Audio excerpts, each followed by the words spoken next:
Finally spirit movie shooting అయితే start చేశారు భయ్య. నిన్న ఈ స్పిరిట్ మూవీకి సంబంధించిన పూజ కూడా కంప్లీట్ చేశారు. అయితే ఈ పూజలో ప్రభాస్ అన్న తప్ప అందరూ ఉన్నారు. అయితే సందీప్ రెడ్డి వంగ తన ఇన్స్టాగ్రామ్ పేజ్ లో ప్రభాస్ అన్న హ్యాండ్స్ మాత్రమే పోస్ట్ చేశారు. జస్ట్ హ్యాండ్స్ తోనే అయిపెక్కించాడంటే పోస్ట్ లుక్ వస్తే ఏ రేంజ్ లో ఉంటుందో. అయితే ప్రభాస్ అన్న ఈ స్పిరిట్ మూవీలో 3 డిఫరెంట్ లుక్స్ లో కనిపిస్తారంట. ఈ స్పిరిట్ మూవీని మొత్తం 9 లాంగ్వేజెస్ లో రిలీజ్ చేస్తారంట. అయితే ఆల్రెడీ సందీప్ రెడ్డి వంగ ప్రభాస్ అన్న ఫుల్ గడ్డంతో ఒక లుక్ ని 40 రోజులు షెడ్యూల్ లో ప్లాన్ చేశారంట.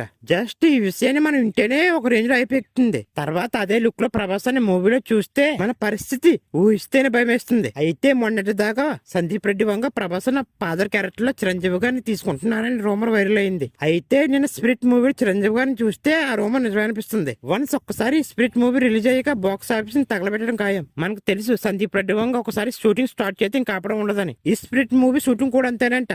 మధ్యలో ఎక్కడ బ్రేక్ తీసుకోవడం ఉండదంట. చూడాలి ఈ స్పిరిట్ మూవీ షూటింగ్ ని ఎంత త్వరగా కంప్లీట్ చేస్తారో.